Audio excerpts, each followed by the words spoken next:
विद्यालय व junior college Pandharpur या संस्थेमध्ये ज्ञानदानाचं काम करणाऱ्या सर्वच आदरणीय शिक्षकांच्या एकूणच दिनक्रमामध्ये कुठेतरी सेनवटा घालवण्याच्या हेतूने आज कथाकथन आणि बरेच काही हा विषय घेऊन मला तुम्ही व्यक्त व्हायला बोलवलं.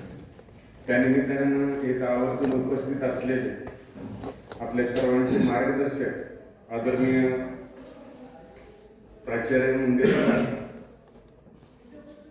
आदरणीय सचिव साहेब, खजिनदार साहेब, सर्वच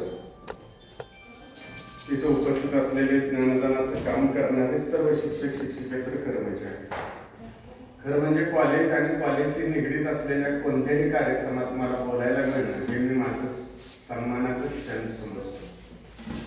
याचं कारण असं आहे की कॉलेज जीवन म्हणजे संस्कृत्या रक्ताचा सप्तरंगी आविष्कार, ध्येयासाठी झुंजणारे म्हणे, तत्वासाठी लढणारे म्हणे, हळूवार कठोर बहुमय म्हणे.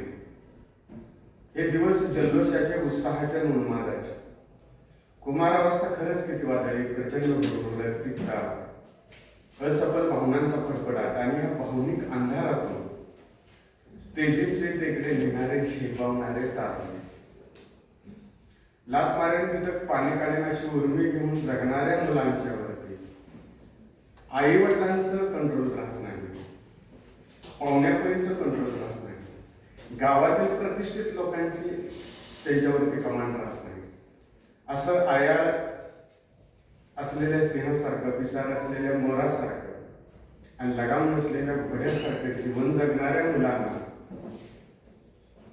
एकूणच 4 भिंतीच्या खडूमिश्रित वातावरणात दिवसभर ठेवणं आणि त्यांच्यावरती संस्कार करणं, ज्ञान देणं, ही गोष्ट मला वाटतं झोपाळ्यावर बसून झोपं घेणे इतकी सोपी नाही, तर ती वाटायला. माणसाला बाहेरून एकदम सोपं वाटतं की प्राचार्य आहेत, प्राध्यापक आहेत, छानपैकी सगळं जीवन चाललेले आहे आणि कमी तास आहेत, कमी वेळ आहे, असं वरवरनं वाटणं वेगळं. परंतु ह्या मुलांना खऱ्या अर्थानं दुसऱ्यानं कुणीतरी काहीतरी सांगावं, असं एखादा पेला जर ओतप्रत भरला असेल तर त्यात देखील थेंब पाणी बसत नाही. तसं निसर्गानंच त्याला त्या वयामध्ये असं काहीतरी शारीरिक बदल आणि बौद्धिक पातळी अशी वाढवून ठेवलेली असते की त्याला वाटत असते की जगातला शामा मीच आहे. आणि अशा विद्यार्थ्यांना तुम्ही ज्ञान देत आहात, नव्या मार्गाने नेत आहात. मला आज इथं आल्यानंतर इतकं कौतुक वाटलं, समाधान वाटलं की सगळ्या गोष्टी अभिमानानं दाखवल्या जातात की आमच्या शाळेत असं आहे, आमच्या शाळेत तसं आहे, आमच्या शाळेत स्कूल बस आहेत, आमच्या शाळेतल्या विद्यार्थ्यांच्या पायाला धूळ सुद्धा लागत नाही. हे सगळी झाली साधनं, पण साध्य काय? साध्य तेच असतं की जिथं प्रयोगशाळा समृद्ध आहे, साध्य तेच असतं की जिथं हजेरी पारदर्शक आहे, साध्य तेच असतं की जिथं वेल एज्युकेटेड शिक्षक आहेत, साध्य तेच असतं जिथं प्राचार्य 24 तास संस्थेच्या हिताचा विचार करतायत. आणि मला वाटतं या संस्थेमध्ये ह्या सगळ्या गोष्टी परिपूर्ण आहेत, म्हणून मला या कॉलेजमध्ये येतात की दाखवणं वेगळं आणि असणं वेगळं. आणि तिथं खऱ्या अर्थानं प्रत्येक संस्थेमध्ये, म्हणजे मी सगळ्या संस्थांचा गौरव करून बोलतोय, प्रत्येक संस्थेमध्ये अनेक गोष्टी दाखवल्या जातात. फक्त दाखवले जात नाहीत प्रयोगशाळा, दाखवले जात नाहीत हजेरीपट, आणि दाखवले जात नाहीत विद्यार्थी संख्या. कारण विद्यार्थी संख्या हीच गोष्ट सगळ्यात अवघड असते आणि ती दडवून ठेवायची असते. का तर घरामध्ये पाहुणे येणार असतील तर जी अडगळीची जागा असते तिथं अशा आपण पडदे लावतो आणि ती जागा झाकून ठेवतो, बरोबर आहे. त्यांना काय वाटतं की आलेल्या पाहुण्यांना वाटेल ते शोभिवंत, पण त्यांना कळतं की ह्यांच्या घरात अशा बी वस्तू आहेत की ज्या दडवून ठेवाव्या लागतात. आपण करतोय का हो हे तुम्ही, पण ते लक्ष वेधून घेणाऱ्याच गोष्टी असतात हे आपल्या लक्षात येत नाही. अगदी त्याच पद्धतीनं विद्यार्थी संख्या सुद्धा असंच पद्धतीनं त्यांच्या संस्थेचा दोष नाही. तिथं अशी आजच्या अवस्थाच अशी झालेली आहे की विद्यार्थी संख्येची गोष्ट अतिशय अवघड होऊन बसलेली स्पर्धा आहे. परंतु ह्या संस्थेमध्ये विद्यार्थ्यांना वेटिंग करावं लागतं, विद्यार्थ्यांना पालकांना घेऊन यावं लागतं, पुढाऱ्यांच्या कागदांच्या शिफारशी करून ऍडमिशन मिळते का बघावं लागतं. ह्यातच ह्या संस्थेचं सगळ्यात मोठं यश.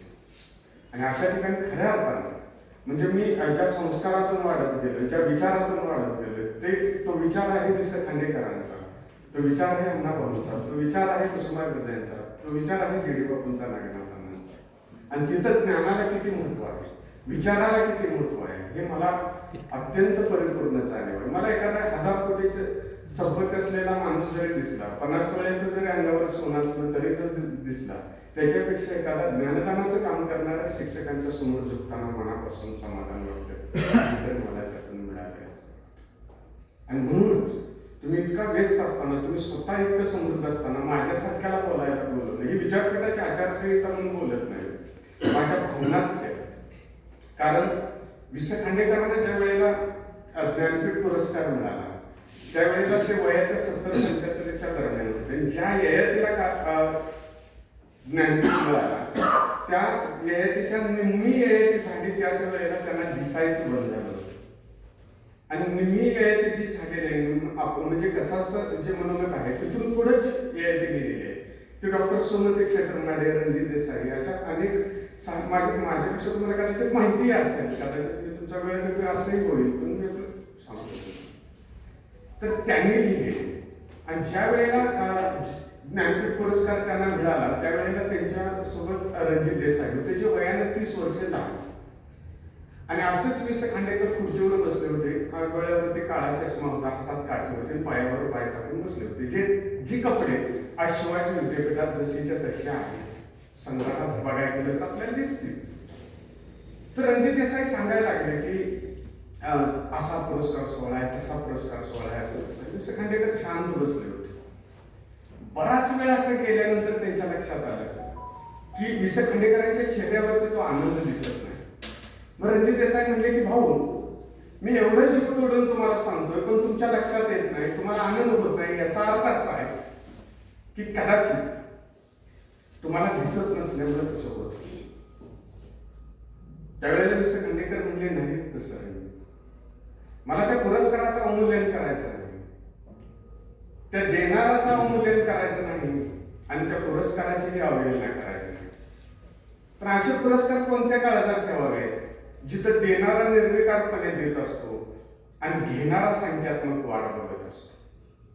देणारा काय देत असतो, राष्ट्रपतींना वगैरे काय माहिती पुढला व्यक्ती कोण आहे, ते देत असतात. आणि घेणारा मग तुम्हाला 50 मिळाले, मला 60 मिळाले, याच्या पलीकडे त्याचं मोल काय.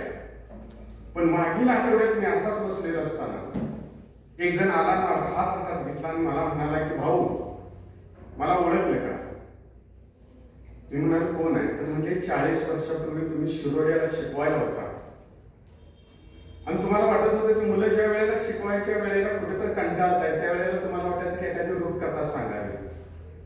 आणि फक्त मलाच माहिती असायचं की वर्गामध्ये कुठे ती रूपकथेचा कागद ठेवलाय, ताजमहाल पेन्सिल कुठे ठेवलंय. त्या काळात दुसरं महायुद्ध झालं होतं, ताजमहाल पेन्सिल, ती पेन्सिल कुठे ठेवली आहे. मी पळत जायचं, ते पेन्सिल घेऊन यायचं आणि तुमच्या हातात तो कागद आणि पेन्सिल द्यायचं आणि काही क्षण तिथंच उभा राहायचं. माझ्या डोळ्यातील भाव तुम्हाला ओळखायचे आणि तुम्ही जे गालावरून माझ्या डोक्यावरून हात फिरवायचा. प्रचंड समाधानाने मी जाऊन बसायचा. त्यावेळेला तुम्ही ज्ञानपीठ विजेते वि. स. खांडेकर नव्हता, तुम्ही ययाती, क्रौंचवत, उल्का, अश्रू, दोन ध्रुव, सोनेरी स्वप्न बघलेले साहित्य लिहिणारे वि. स. खांडेकर नव्हता, तर सर्व जाती धर्मातील विद्यार्थ्यांच्यावरती समान प्रेम करणारे तुम्ही एक विद्यार्थी प्रिय शिक्षक होता. रणजित, मला त्या क्षणाला परमेश्वराचा प्रचंड राग आला, कारण माझा लाडका विद्यार्थी माझ्या समोर उभा होता आणि मी त्याला पाहू शकत नव्हतो. परमेश्वराने त्या क्षणाला जर मला 2 मिनिटासाठी डोळे दिले असते तर त्याच्या बदल्यात मी ज्ञानपीठासाठी माझ्या आयुष्यातले सगळे पुरस्कार परत करायला तयार झालो असतो. ही योग्यता, हे महत्व शिक्षकांचं आहे, जाणीव आहे. ही गोष्ट साधी नाही. तुम्ही वैचारिक पातळीचे ते इतक्या समृद्ध विचार पातळीच्या आहात म्हणून मला म्हणजे माझ्या कथेच्या अगोदर मला हे व्यक्त व्हावं वाटलं म्हणून मी हे बोलतो. कारण ज्या वेळेला साहिर लुधियानवी गीत लिहायचा त्यावेळेला गुरुदत्तच्या चित्रपटाला गीत लिहिणं हे कोणालाही नको वाटायचं. बऱ्याचपैकी ज्येष्ठ लोकांना ते माहिती असतं. कारण मुथळ माताळ चित्रपट लिहिणाऱ्यांना गीत लिहिणं सोपं होतं, पण गुरुदत्त हा प्यासासारखे चित्रपट काढलेला, जागतिक दर्जाचे चित्रपट पाहून चित्रपट निर्मिती क्षेत्रात उतरलेला एक प्रचंड महत्वाकांक्षी असा डायरेक्टर होता आणि त्याच्या चित्रपटाला गाणी लिहिणारा साहिर लुधियाने. असाच एक व्यावसायिक चित्रपट निघाला होता आणि त्या चित्रपटाचं नाव होतं लैला मजनू. आणि त्यांनी येऊन सांगितलं त्या डायरेक्टरनं की आम्ही लैला मजनू नावाचा चित्रपट काढायला लागलो आणि त्यामध्ये एक गाणं पाहिजे. आणि तिची पहिली ओळ अशी आहे की कोई पत्थर से ना मारे मेरे दीवाने. साहेब लुधियाना वाटले की बाबा मी गुरुदत्तच्या चित्रपटाला गाणी लिहिलेले. माझ्यासारखा गीतकार एक समृद्ध गीतकार आहे ज्याने लिहिलं की वो कौन थे लोग जिन्हें प्यार से प्यार मिला, हमने तो सिर्फ कलियां मांगी, काटों का हार मिला. इतक्या दर्जेदार कविता गीतं लिहिणारा मी आहे. आणि हे तर काय लैला मजनू ही स्टोरी तर मला माहित आहे, सगळ्या जगाला माहित आहे, वळ तर दिलेलं आहे, कोई पत्थर से ना मारे मेरे दीवाने को. मग काय हे तर काय कोण बी उठत्या चालली की गीतं लिहितच ना देवावरती. बघा तुम्ही कुठल्याही गाण्यावर बनून जातं. ही तर गोष्ट माझ्यासाठी साधे. असे बरेच दिवस गेले. एक दिवस ते डायरेक्टर भेटले म्हणजे की आता 2 दिवसात शूटिंग आहे, तुम्ही गाणं लिहिलं का? साहेब म्हणले नाही मी लिहिलं का. तर मला वाटलं की ते इतकं सोपं आहे त्यामुळे मी तिकडे लक्षच दिलं नाही. 1 दिवस गेला, 2 दिवस गेले, 3 दिवस गेले. त्याच्या लक्षात आलं की मला गाणं पुढे लिहिता येत नाही. मग ते संध्याकाळी रोज जेवण झाल्यानंतर एका पानपट्टीच्या तिथं टपरीवर जायचे आणि एक पान खायचे आणि एक सिगारेट घ्यायचे. पण गेल्यानंतर जर हसायचे, गमती करायचे. पण त्या 3 दिवसात ते एकदाही हसले नाहीत का बोलले नाहीत. यायचे, पान घ्यायचे, सिगारेट घ्यायचे, निघून जायचे. एक दिवस पानपट्टीवाल्याने विचारलं की साहेबजी तुम्ही येता, 2 शब्द बोलता, आनंदानं गप्पा मारता. आता मी 3 दिवस झालं बघतोय तुम्ही येताय फक्त पान घेताय, सिगारेट घेताय, निघून जाताय का? मग त्यांनी सांगितलं की मला लैला मजनू चित्रपटात गीत लिहायचं आणि गाण्याची पहिली ओळ दिलेली आहे की कोई पत्थर से ना मेरा मारे मेरे दीवाने को. आणि त्याच्या पुढची मला एकही ओळ सूचना झाल्या. मला वाटलं नव्हतं की मला पुढची ओळ सुचणार नाही. पण 3 दिवसात माझी बरीच घालमेल झाली पण मला लिहिता येईल नाही. त्यावेळेला जवळच एक जण उभा होता. तो म्हणला की साहेबजी मी पुढली ओळ सांगितले तर मला काय देणार? साहेब म्हणले तू सांगणार. म्हणलं होय. बरं म्हणले सांग. म्हटलं मला काय देणार? म्हणलं काय पाहिजे? मला म्हणलं एक पान आणि सिगारेट द्या. बरेच दिवसात उधार झाले आणि तो मला 10 मिनिटं झालं मला पान आणि सिगारेट दिला. म्हणजे बघा मी तुझी उधार सुद्धा भाग घेईन, मला पसंत पडलं तर ठीक आहे. म्हणला तू सांग बघू. म्हणलं तुम्ही इथं चुकताय की ह्या गाण्याची पहिली ओळ अशी आहे असं समजताय, मुकडाच असा समजताय की कोई पत्थर से ना मारे मेरे दीवाने को. त्यामुळे तुम्हाला सूचना आता पहिली लाईन अशी पाहिजे की हुस्न हाजिर है मोहब्बत की सदा पाने को, कोई पत्थर से ना मारे. त्यावेळेला साहेब इतके खुश झाले आणि त्यांनी त्यांची सगळी उदाहरण त्या काळातली भागवली. पान दिले, सिगारेट दिले म्हणजे अरे तू खुळा आहेस. तू जर सिनेसृष्टीत आला असतास तर या देशाला आणखी एक साहेब लुधियाना मिळाला असता किंवा त्याच्यापेक्षा बेस्ट साहेब लुधियाना मिळाला असता. त्यावेळेला त्याचं उत्तर जे होतं ते आजच्या कार्यक्रमाचं. त्याने उत्तर दिलं की साहिरजी मी जर चित्रपट सृष्टीकडे गेलो असतो तर या देशाला साहिर लुधियाना दुसरा मिळाला असताही. पण गेटवर उभा राहिल्यानंतर माझ्या सरांनी मला वर्गाकडे बोट केलं तर मी इकडे गेलो. या देशाला दुसरा शास्त्रज्ञ सुद्धा मिळाला असता. म्हणजे शिक्षकांनी केलेल्या बोटाकडे जर विद्यार्थी गेला नाही तर त्याला पानपट्टीवर पानाच्या बदल्यात विद्वत्ता विकावी लागते की देशाची शोकांनी काय वर्तमानाची. आणि म्हणून आज मला अत्यंत आत्मीयतेने वाटतं की प्राचार्य साहेबांनी इतकं जीव लावून काम केले. सर तुमच्याबद्दल रेल्वे सर असतील, बाकी सर असतील, मुलं सगळे माघारी इतके चांगले बोलले. आजकाल माघारीच अवघड होतो. तोंडावच काय भानगड राहिलेलं सोपं झालंय आता. म्हणजे रेशनला कसं फुकट रेशन मिळतंय, औषध फुकट मिळते. आता मिळवून हाच गुन्हा या देशाचा. सगळं फुकट आहे तसं तोंडावर सगळं चांगलं आहे. माघार आम्ही वेगवेगळ्या संस्थेत कार्यक्रमाला जातो. शिक्षक सांगतोय की आम्ही आहे म्हणूनच संस्था आहे. आणि गेल्यानंतर प्राचार्य म्हणतात की मी आहे म्हणूनच संस्था. त्यांच्यापेक्षा काय खरं नव्हतं. आज पहिल्यांदा 20 वर्षात माघारी शिक्षक म्हणतात की प्राचार्य आहेत म्हणून संस्था आहे आणि प्राचार्य माघारी म्हणतात की शिक्षक आहेत म्हणून ही संस्था आहे. आणि तो प्रसन्न प्राचार्य साहेब मी पहिल्यांदा बघितलं.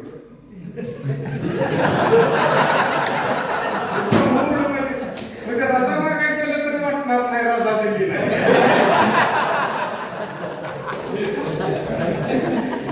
मला माहिती तुम्हाला नको सुद्धा किती भारी बोलत असतो. नकार सुद्धा कसं म्हणजे आपण देशी कसं देशी खेळात घालून देतो का त्याचे श्रेय वहिनी नाही. खरंच भाग्यवान आहे. मी इतका मूडमध्ये काय तर माझ्या बायकोला मी आताच करून जोडायला रेल्वेला बसलो. रेल्वे सर म्हणजे माझ्याकडे फ्रेश व्हायला येईल नको म्हणून आधी तिला काय बोलतो. एकदा गेली की मग काय मला फ्रेश होण्याचं कामच नाही. असले नसले तरी ते फ्रेश असते. साहजिकच आता मॅडम इतका नटून आले की तो म्हणजे सरांचं लग्नच आहे.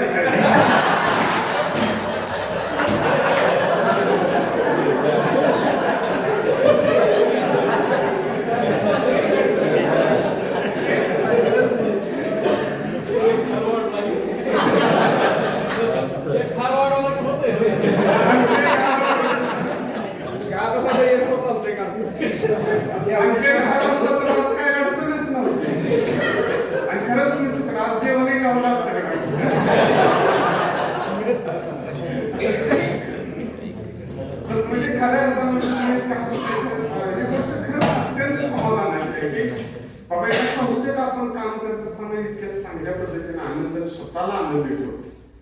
आज त्यांनी सांगितलं बाबा मी 25 वर्ष सर्व्हिस केली आणि नंतर मी पूर्ण वेळ काम 8 तास कोणीही करतो. 8 तासात माणूस काम करून कधीही माणूस स्वतःला ग्लोबल करू शकत नाही. तर 8 तासानंतर आपण काय करतो यावरून ते सगळं ठरत असतं. तर आपण मनानं फ्रेश पाहिजे आणि उत्साहानं पाहिजे मग त्या सगळ्या गोष्टी होतात. म्हणजे मी आत्मप्रौढीचा दोष स्वीकारून सांगतो. म्हणजे अगदी नम्रतापूर्वक सगळे माफी.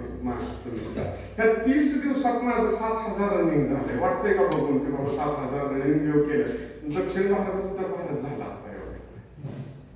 पण बघून आता तुम्हाला वाटतंय का की हा एवढा करला असेल का ऊर्जा आहे मनात अँबिशन आहे की मला ह्या महाराष्ट्रातल्या घरात पोचायचं. मी खाली उतरलो की गाडीत मला 4 लोकांनी ओळखलं पाहिजे. जगायचं आहे तर आहे सोडा. म्हणजे आपण भिंतीवर सुविचार देऊन आपल्या मनात तेवढं येत नाही. ते फक्त भिंती सजवण्याचं काम करतात. खूप छान वाटतं असं ऐकायला वगैरे. त्यासाठी स्वतःला आत्मचिंतन आपण केलं पाहिजे. आपण स्वतःलाच घडवलं पाहिजे. आणि ते कधी घडलं जातं ज्या वेळेला आपण आपल्या संस्थेत आपल्या लोकांच्यात आपल्या वरिष्ठांच्या बरोबर काम करतो त्यावेळेला. मी जिथं काम केलं साहेब तिथं मी 25 वर्षात एवढे दिवस काम केले. कारखान्याची 2 मुलं तिथं काम माझ्या होतो. जगात असली कुठली संस्था असेल का तुमच्या बदल्यात माणसं काम करणार आणि तुम्ही फिरणार. संस्था का तेवढं समजून घेत असते. संस्था का आपल्या मागे उभी राहत असते का तर आपण तेवढं त्यासाठी देतो. आणि त्याच्या एक पलीकडे प्रसन्न भावना हा सगळा मनाचा खेळ आहे. स्वतःला किती ऊर्जेला ठेवायचं स्वतःला किती आनंद ठेवायचा हा सगळा मनाचाच खेळ आहे ना. आता झाल्यानंतर जर म्हणले की सर म्हणले की मी आणलाय तुम्ही सगळे हसला आणि घरी चला चहा देतो तुम्हाला किती आनंद होईल.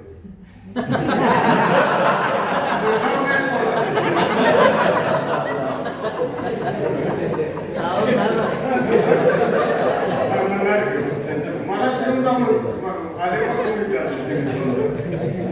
मग आता दूध जर देतो म्हणलं तर आपल्याला किती आनंद होईल. त्याने जर असं काजू पिस्ता बदाम घालून दूध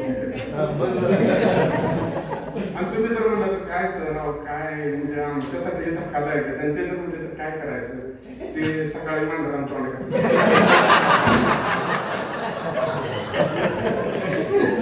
बायको लागली बरोबर आहे. मग आता प्राचार्यांना तर देऊ शकत नाही म्हणून दिलं. लगेच मांजरात गेलं आणि ते तर म्हणजे तर ते दूध होतं दुसरं आणलं होतं ताजं आता कळ्यात पुढवत नाही. सगळा हा मनाचा खेळ आहे. आपण येत असताना काही येत असताना आपल्याला असं वाटलं पाहिजे का आता मी रस्त्याने जाताना कुठं मी चहा घेतला तरी म्हणतो चहा 1 नंबर आहे. तो धक्काच बसतो त्याला की जेव्हा असं म्हणा का तर त्याला कोण 50 वर्षात म्हणते बघा तुम्ही आजपासून काय कुठेही जाऊन हॉटेल चहा घेतला की त्याला म्हणा चहा 1 नंबर होता. त्याला काय बात आहे की काय बोलायचं कळत नाही का तर हे माहितीच नाही आपल्याला. आपल्याला वाटतं मी पैसे दिले हे ना आपल्याला आनंद कधी मिळणार. आपल्याला आनंदच मिळू शकत. आपण घरात नुसतं विचार काढून काय केलं आणि ते जर म्हणजे मटकीच केलं अरे बाबा आपला पण नुसतं म्हणायचं. भारी वाटतं. आपलं केलं म्हणजे चांगले काय म्हणजे पण अत्यंत कौतुकाने सांगतो म्हणजे ब्राह्मण समाजात आहेत का कोणी? ब्राह्मण समाजात बघा पान वाढलं म्हणतात का नाही तुमच्या पान वाढलं म्हणतात मग ते ऐकायलाच भारी वाटतं. अरे गिळा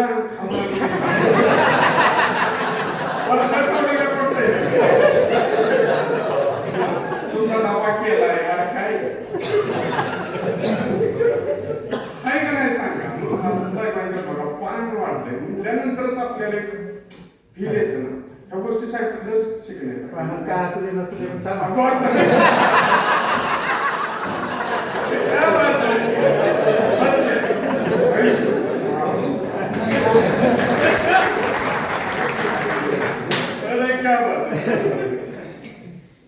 किती म्हणजे योग्य सांगितलं तुम्ही की बाबा असू नसू आपल्याला ते भारी वाटतं. तसं हा सगळा मनाचाच आपण आल्यानंतर प्राचार्य काही असं केलं की मग आपल्यालाच हे होतंय ना सर असं वाटलं तरच आपल्याला मूडमध्ये आपण येतो.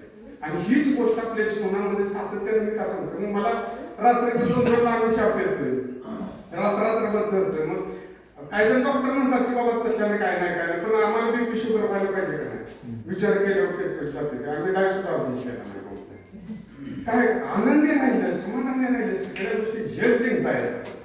आणि आजपासून आपण तेच लक्षात ठेवायचं आपण काम करतोय ना तर आपल्याला सगळं असं वाटलं पाहिजे. आता मी एका ठिकाणी निघालो होतो ते घरगुती पद्धतीचं जेवण मिळेल असं होतं आयला म्हणजे बाहेर आहे आपलं म्हणजे घरगुती पद्धतीचं जेवण आहे गेलं वाढलं ते तिच्या बाहेर महिला होती त्यानं वाढलं मग जेवण चपाती एक संपली म्हणजे चपात्या तिने आमची टाकली काय तर फूट पडली. मला एक बाजू ती म्हणजे गिळा म्हणलं थांबा तुम्ही काय म्हणला काय म्हणजे गिळा म्हटली मला वाटलं हाय बी म्हणून असं काय म्हणतात तर तुम्हाला कसं वाटायचं घरच्या सारखं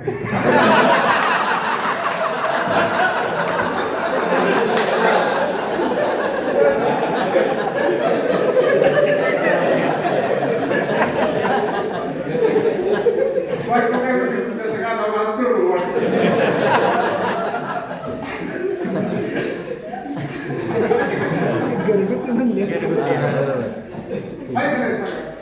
आम्ही कुठं विषय न्यायचा तुम्ही सगळं म्हणाला तर आम्हाला बोलवून आमच्या कुठं विषय न्यायचा हे जेव्हा आता स्टॉक मध्ये तसं होतं का आपण बोलतो एका नवीन समजून काढत आठवडा जातो. मी बायकोला काय म्हणते जेवण करताना म्हणतात तांदूळ चांगला आणि भात तर चांगला असतो. भात तर चांगला असतो ह्याचा अर्थ काय तिला भांडाय काय पाहिजे होते की बाबा मग काय कालवून भात असतं का म्हणायला पाहिजे का नाही मग लोणचं काय खराब असतं का असं म्हणायचं का नाही. ती म्हणजे आम्हाला काही किंमतच नाही आता तुझा भाताचा तुला कुठं करावी त्याला काय आहे का सांगा. आता मी पंढरपूरला येणार आहे कळायला मैत्रिणीला करून वाढतं सांगितलं मी बी यायला लागले मग सकाळी इकडे या सोडून मला त्या रेल्वे स्टेशनला तिला सोडून यायची वेळ आली विचार पहिले पंढरपूरला पोरं सोडून जायचं आज बायको सोडायला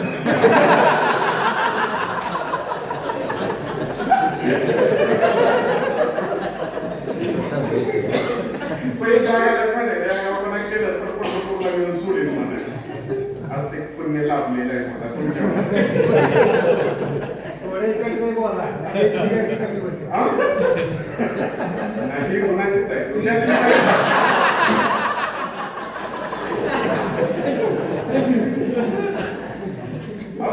हे माझं ऐकायला चालेल हे सुद्धा तर हेच आहे मी 1.5 तासाला म्हणणार इंद्र करायला जमत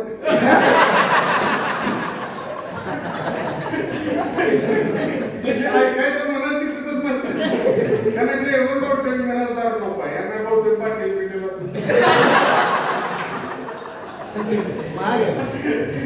बरोबर आहे का खोटं सगळं माझं युट्यूब इंस्टा बघा सगळ्या महिला आहेत बघा पुढं बसून ऐकणार बरोबर आहे का तर मी ह्यांचा नादच सोडलाय मी शेवटी मला सल्ला देते 1.5 तासात तो असा करता आणि तुम्हाला कळतंय समाधानाचं सर गोष्ट आजकाल असं राहिले नाही साहेब म्हणजे एका कॉलेजला तुम्ही सगळे शिक्षकांना सांगतो, एका कॉलेजवर गेलं म्हणलं मराठीत बोलतोय, मराठीत सांगा म्हणून म्हणलं कृपया आपले भ्रमणध्वनी कंपन स्थितीत ठेवावे. मी काय म्हणलं, कृपया आपले भ्रमणध्वनी कंपन स्थितीत ठेवावे.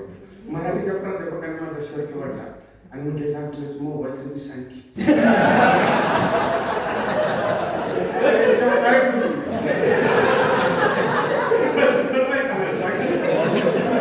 त्यामुळे प्राध्यापक मागे असले मी पॅड करूनच आपलं मोबाईल ज्यांच्याकडे त्याने आत ठेवले समाधान आहे. कारण आजकाल मोबाईल असण्यापेक्षा माझ्याकडे कोणता आहे दावायचे ऐक नाही सगळं ते ऐकून वाले चिप्स काढतात सारखं असं कोंडापूर्ण करत शेवट सिस्टीम महिला म्हणजे आता तुम्ही सगळे सर्व्हिसला आहे म्हणून, नाहीतर मग गावगाड्यातल्या महिलांच्याकडे नाव मोबाईलच नसतो. सावंतवाडीला कार्यक्रमाला गेले एका महिलेकडे एवढा लांबला मोबाईल दिवसभर मग तोंडापूर्ण करत एकदा सुद्धा तुम्हाला कसा फोन आला आणि गाव कसा येणार ते नवऱ्या वापरून ठेवलेलं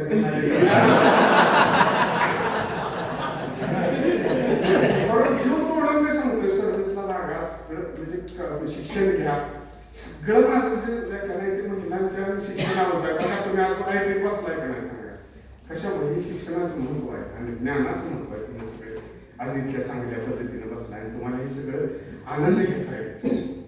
आणि आज सगळे जर खाली बसला आणि वर कोण बसला हे ह्या सगळ्या गोष्टी एवढ्या साध्या गोष्टी नाहीत. आता तुम्ही खाली बसणार आहे, खजिनदार साहेब आहे, तुम्ही मनाचं मोठे पण आहे. एका गावात गेलो कार्यक्रमाला, 4 लोक ओळखतात का नाही बाबा ह्यो सरपंच आहे, ह्यो पुढारी आहे, ह्यो गावकरी आहे. तिथं गेलो सगळीच काय नेमका सरपंच कोण आहे, पुढारी कोण आहे काहीच कळत सगळीच अशी. कार्यक्रमाच्या ठिकाणी गेलो सगळं गाव स्टेज अहो म्हणलं पण खाली कोण, खाली कशाला कोण पाहिजे. अहो म्हणलं श्रोते तिथं श्रोते कोण आहे सगळे म्हणलं कार्यक्रमाला एक प्रोटोकॉल असतो. सरपंच फक्त वर बसतील, बाकी सगळ्यांनी खाली जायचं. त्याचा घास आहे का म्हणजे वर बस त्याला म्हणजे आम्ही त्याला पैसे वाटून तो वर बसणार. त्यातलं एक शान म्हणतो तो काय म्हणलं आपण असं तू ही पण करून करत म्हणजे सगळाच विषय निघाला. तसं ही गोष्ट महत्वाची आहे की बाबा ही नम्रतेने बसणं आणि मॅडम या म्हणून प्राचार्य हे सगळ्यांनी गुण घेतला पाहिजे. त्यांनी त्यांच्या मिसेसना बोलवलं का म्हणजे आपण दुसरीकडे म्हणजे सांगून हा अवघड आहे मिसेसला घेऊन फिरणं हे काय मला बी कळतंय.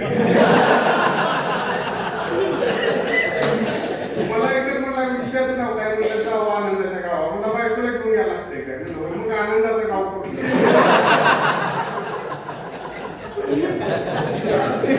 एखाद्या गोष्टी उत्पादनाचं कसं असतं जास्त मार्केटिंग करण्यासाठी दुकानदारांना स्टार कॅटेगरी हॉटेल पार्टी असतात पण मग माहितीच असणार आहे तुम्हाला सोडा.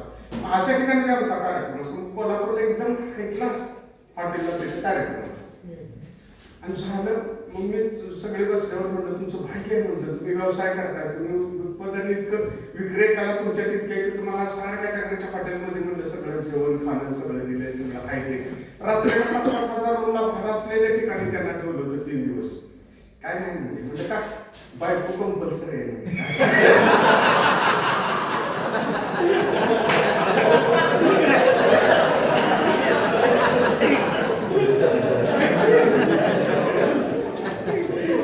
काय म्हणजे करायचं रूम बी सोडा येत नाही. म्हणलं मग काय करता काय म्हणलं बायको झंकांच्या बँकेत पुढे वळत्या वेळ म्हणला ते बघितलंय म्हणला आणि सगळे मला बायको म्हणजे तुम्ही सिलेंडर घेऊन आला का मी त्याला घरात तर पाहिजे का नाही सिलेंडर 2 महिन्याला घराला गेलं तर ती लग्नाचा फोटो बघून मला आधी घेते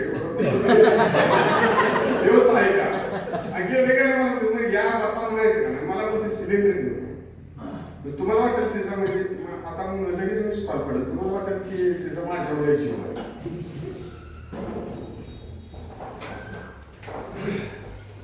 पण ते काय असं नवऱ्यावर जीव असं काय माणसं काय म्हणतात का कुटुंबासाठी वेळ द्या कुटुंबासाठी वेळ द्या म्हणतात का नाही म्हणजे कुठल्याही महिन्याला कुटुंबासाठी वेळ नवऱ्याने द्यायचा शिष्या नाही, पैसे त्यांचा बोलले.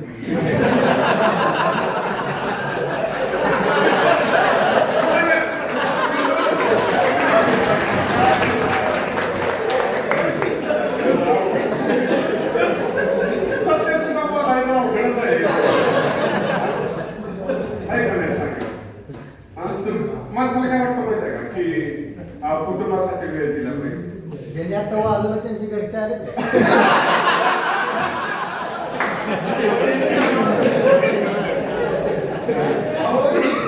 15 दिवसाने घरला गेलो, 1 दिवस घरात असलो तरी बायको म्हणते आज कुठे नाही. हे ब्राह्मण कल्पनेत माणसाची कुटुंबासाठी वेळ दिला पाहिजे. जिबात डोक्यात नाही काढ. बडबड्या लुंगीवर नवरा घरात बसलेल्याला इंडोसर पण घालून मारते.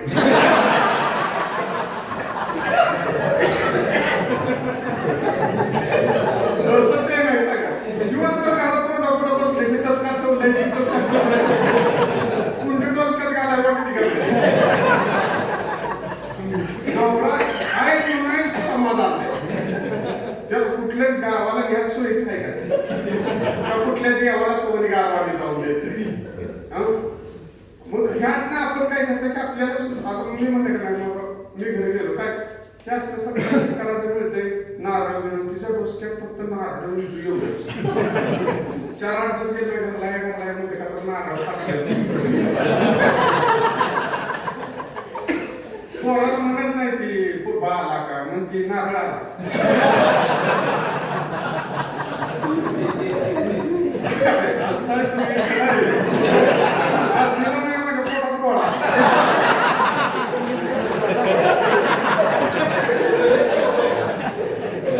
वॉटर तिकीट घ्यायला लागलं.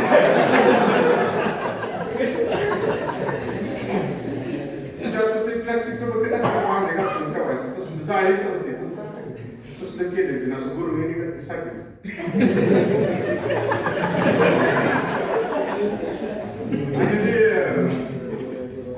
गुजराती बायका तिनं स्किल हाताळले तिला ते सोलून विकायचं कमी रेट विकायचं पण असं श्रम कमी पैसा जे टेक्निक आहे मी वर होतो आणि नारळवर आहे आणि एक महिला आली नारळ न्यायला तर मला म्हणजे 4 नारळ घेऊन ये. मग मी त्यांना 4 नारळ असं घेऊन खाली दिलं. ती बाई घेऊन गेली मला म्हणते तुम्हाला काय कळतं का काय जरा तर काय डोक्यात अगं म्हणजे डोक्याच्या भागावर नारळ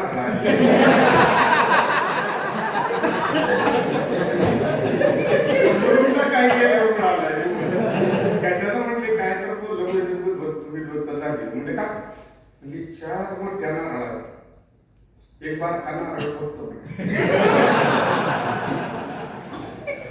बारका काय म्हणजे तुमच्या डोसक्यात हा नाही आता मी सुचतो कुणाला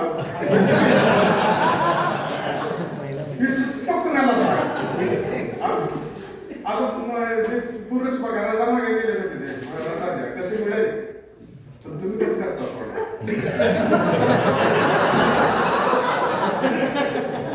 पहिली निरूपण आहे मी बच्चेंची आई मी कशी असं काय असेल दुःखी कष्टी मध्ये येते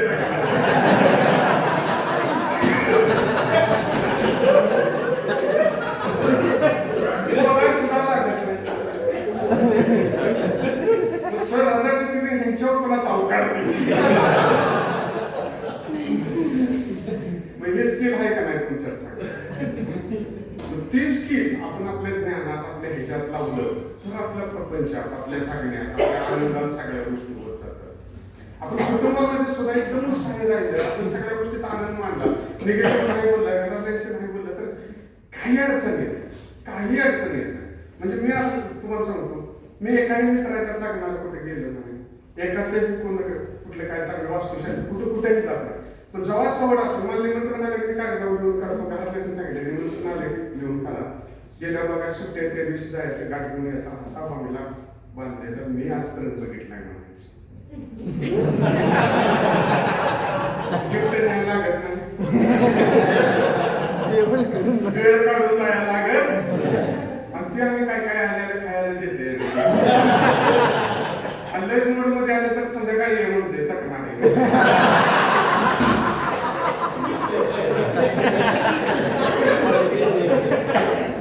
वेळ काढून काय समाजासाठी करायचं म्हणलं तर अजिबात नाही. डोक्यावर एकाला घेता येतं, सोबत लाखोला नेता येते की आज आपण म्हणजे एका मित्राला एका माणसाला खुश करून माणूस मोठा होऊ शकत नाही. बरोबर कसं आहे? कुठलीही नाती असू दे, अजिबात नाही तसलं काय करा. मला काही ओळखी कशा महिला वगैरे ओळखीचे तर मला म्हणतात तू मला भावासारखा म्हणतो काय नाही आहे तिने माझा जीव काढला.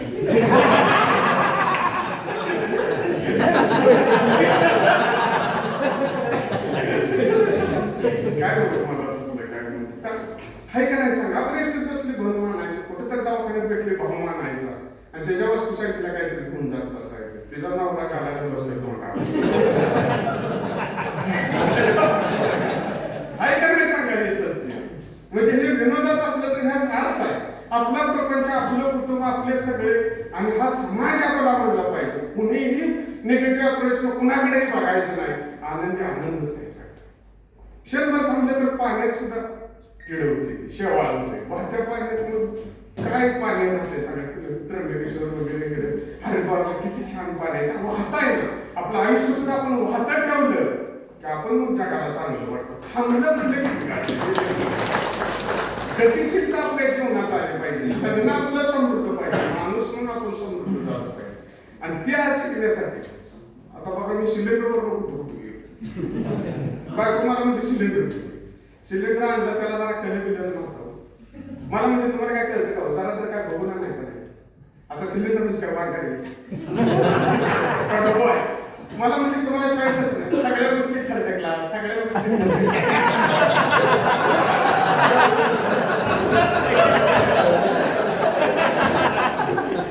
एवढी मात्र गोष्ट पटली.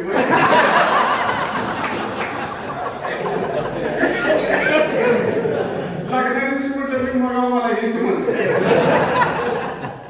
तुम्ही म्हणजे म्हणजे मग काय म्हणत नव्हतं का तर गावचीच आहे त्यामुळे तिची गावची तुम्ही त्याला गावाला नाव ठेवायचं. पूर्वी मला स्वतःची दोनदा म्हणली पप्पा तुम्ही जरा गडबडच की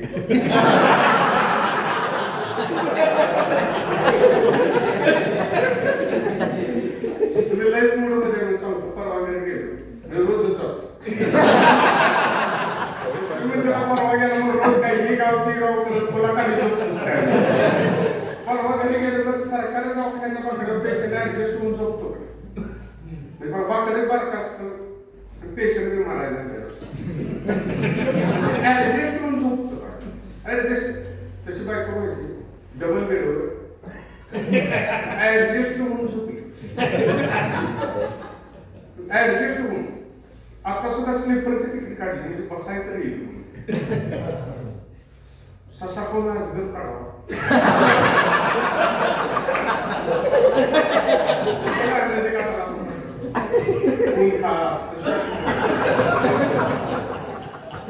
आता हिला काय झालंय विचारावं तर नाही विचारावं तर अवघड म्हणजे नुसते हाय का हिच्या कर्माने ही जायचं सर माझी वाटा बघेल.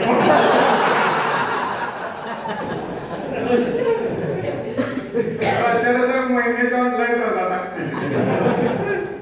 मी गेलो नुसतं हाय का म्हटलं तर मला म्हणजे मला कसं सुचवत. आता आपल्याला विचारलं काय होतं की सांगतो महिला असं म्हणत कसं सुचवत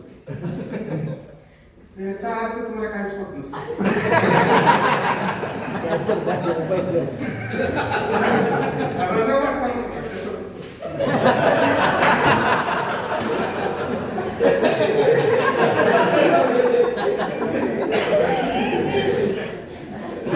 नक्की तुला काय होतं तर मला म्हणजे सकाळी जेवाय बसले जेवत असताना तासावर आलो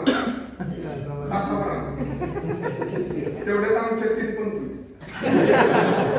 तासावर आणि शेवटचा घास कोणात फिरायला मी मनात म्हणतो मनातच म्हणतो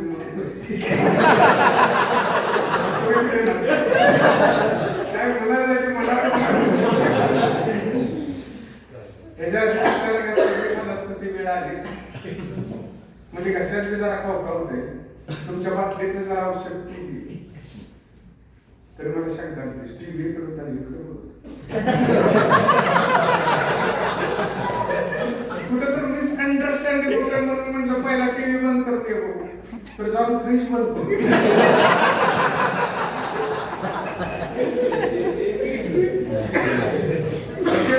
त्याचं औषध आहे. मी म्हटलं दवाखान्यात आहे का, तर मला म्हणते पुण्याला नको, गावातच आहे. आता आमचं आयुष्य सम्राट 500-900 खाऊन गेलं. हिला सांगितलं आणि पुण्याला न्यायला आणि डोक्यावर पडले. म्हटलं ठीक आहे, तुझी इच्छा तर गावातच आहे. तर मला म्हणजे आता जायचं नाही तर आणि 4 घास खाऊन घेते. मला इंजेक्शनची रिॲक्शन येते. आणि सगळ्यांच्या पुढं पळणं सोपं, पुढाऱ्यांच्या पुढं पळणं सोपं, पण बायको सोबत चालणं सगळ्यात आपण रस्त्याने निघालो, समोर एखादी महिला निघून गेली. आता आपल्याला एखाद्या साडीचा कलर आवडतो,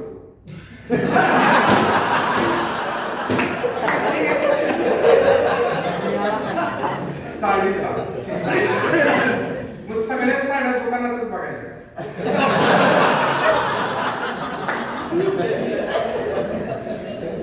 बरं, दुकानात एखादी साडी बघितली तर दुकानदार काय म्हणतो माहिती आहे, साडीने ह्या वहिनीला चांगली दिसेल.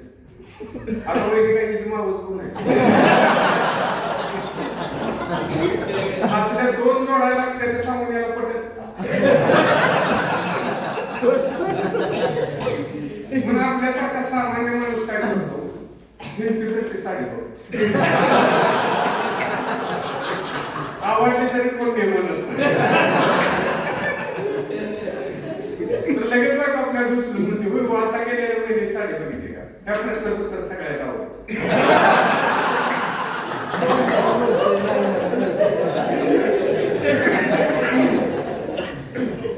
होय म्हणाल तर हा तुम्ही काय सोडताय.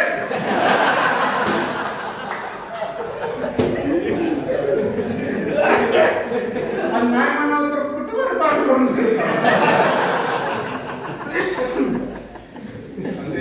तुमच्या सगळ्यांची माफी मागून शकतो. डॉक्टर सुद्धा यासने सांगितलं असतं, कसली तंत्रित महिला असते, डॉक्टर म्हणतात तिला रक्त कमी.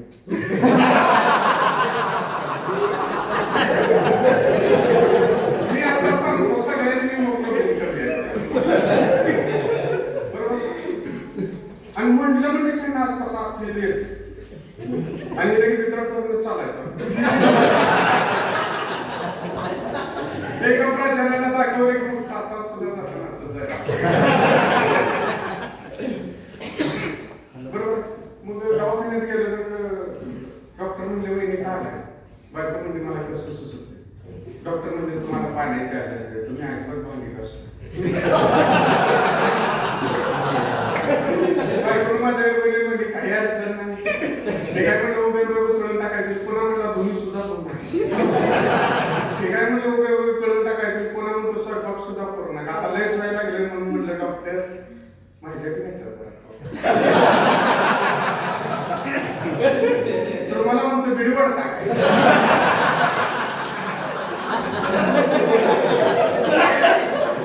काय म्हणलं काय जवळ कधी तर माझ्या बाजूला बोलत आहे.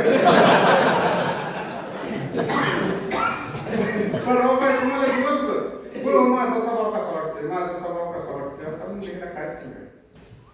उशीर काय तुला काय प्रॉब्लेम काय आहे मला कळू दे. काय नाही म्हणजे माझी आई म्हणते की तुझ्यापेक्षा जावाय बाबा स्वभाव चांगला.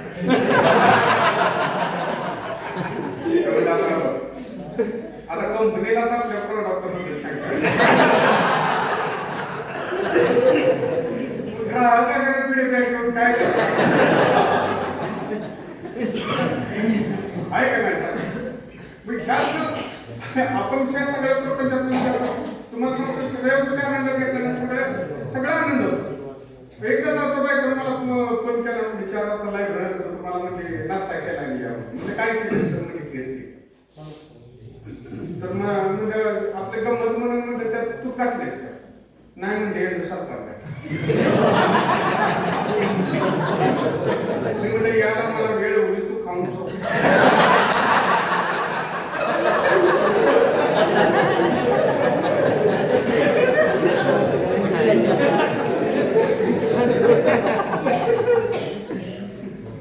आणि हे काय जीवनात म्हणजे आपण सगळे शिक्षक आपण समाजात काय आज बाबा आपल्या काहीतरी काय आपण गमती जे शिक्षक नसतात, जे प्रगतीपथावर नसतात ते लोक आपल्याला म्हणतात आपण फिरायला जाऊया, आपण इकडे जाऊया, ट्रेकिंगला जाऊया, हे करूया.